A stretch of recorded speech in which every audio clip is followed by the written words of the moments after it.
kind of talking through, how are our customers, using Nutanix Enterprise AI. Again, this is a good example because this is a multinational conglomerate who's got a lot of subsidiaries, and they took kind of the top-down approach of one, AI is important for our business. Two, we need to centralize, the authorization of what models will be used. Again, some of it comes down to specific legislation in a given country. We need to centralize what the model authorization.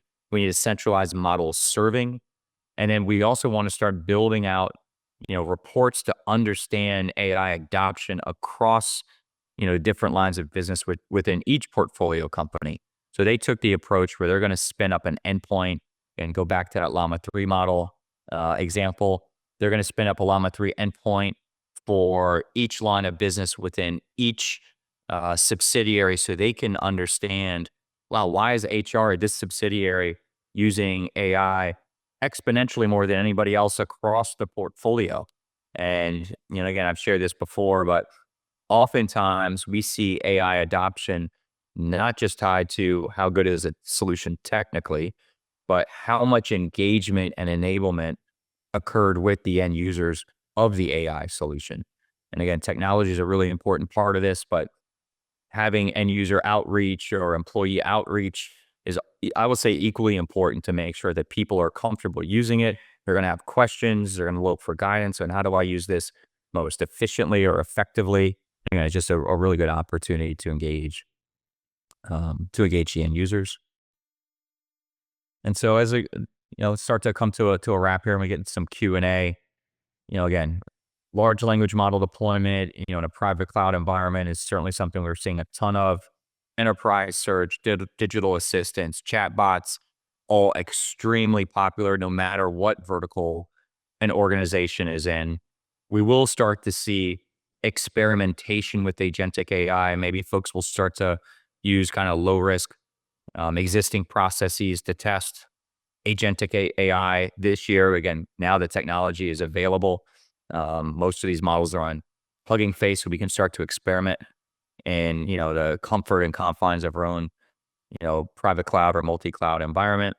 And then, 2026 and beyond, who knows? But we certainly know that reasoning will continue to get better. You start to couple that with other technologies or adjacent technologies, and I think it'll be really wild to see where we're at in probably 2 to 3 years.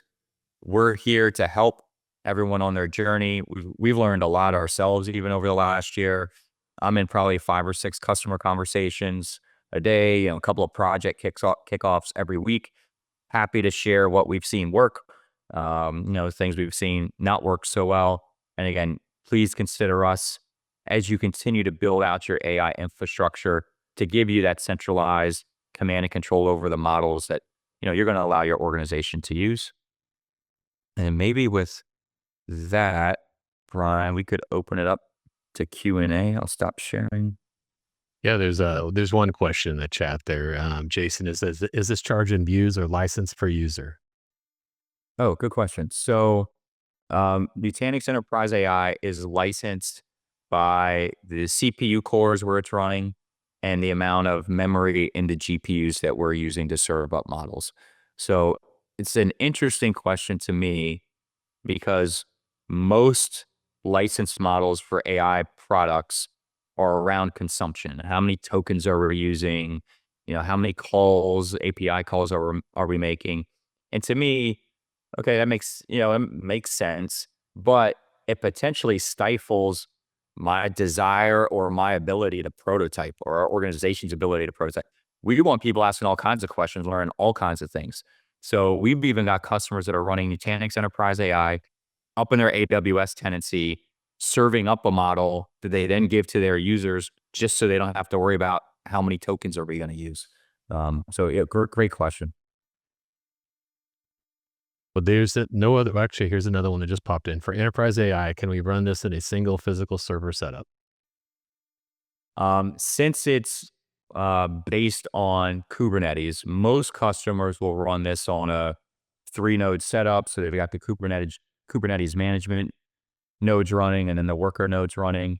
If you already had infrastructure to run kind of the core Kubernetes management components, you certainly could run this, on a server, with some worker nodes, and Nutanix Enterprise AI would run on top.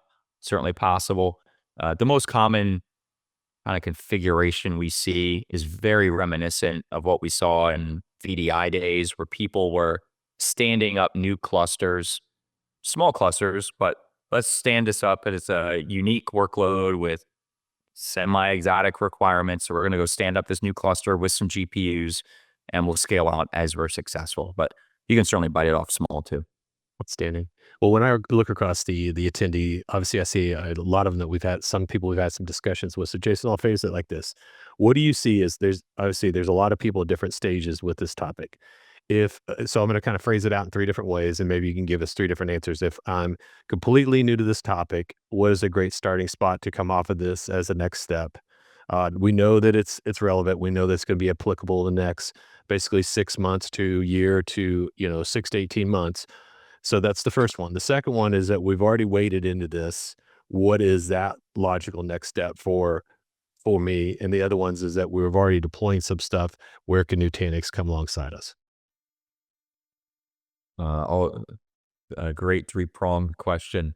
Um, for those starting, most data very strongly suggests that a great step one is to deploy, a corporately sanctioned large language model. It's a very easy, initial step. Pretty low blast radius, low risk factor. And again, you get comfortable and your teams get comfortable one using and interacting with a large language model, and you can teach your users how to become, sophisticated at using it versus just asking a question. For most organizations, that's very much step one. And I think it's a good step one.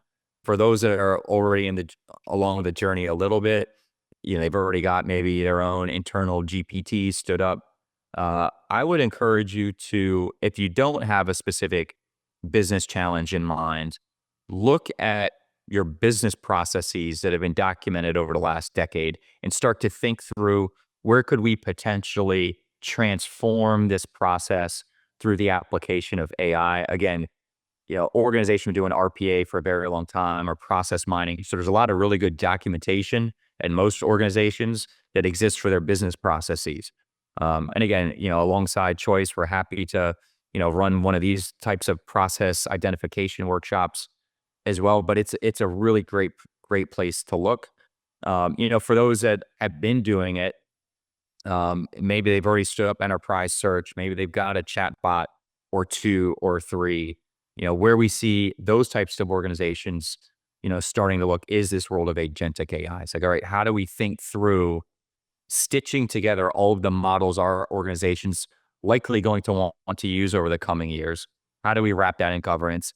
How do we make sure, again, if we have to quarantine a model or pull the plug, that we have the ability to? How do we see all of this centrally, and how do we roll this up to our C-level executives? Again, alongside Choice, we're happy to, help you deploy these frameworks or think through what a framework looks like for your organization, and start to build some, some assets together to, again, kind of make this more tangible for everybody.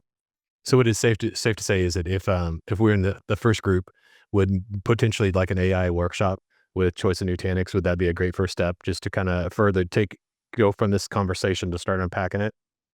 Yeah, yeah, absolutely. We're running them all the time. I was on a planning call this morning for one we're running in Frankfurt here next week, but that's a great first step for sure. And then in the maybe group two and group three is maybe more of an in-depth architectural discussion. I guess as a follow-up next step is, so it's not just the workshop, but maybe more in-depth type discussion with that. I guess it just not trying to lead you there, but what would that be the right next step for them? Yeah, spot on, Brian. It's very good. Okay. Outstanding. Well, there is one last question before we quit. What usage metrics are you able to see about the different endpoints you create?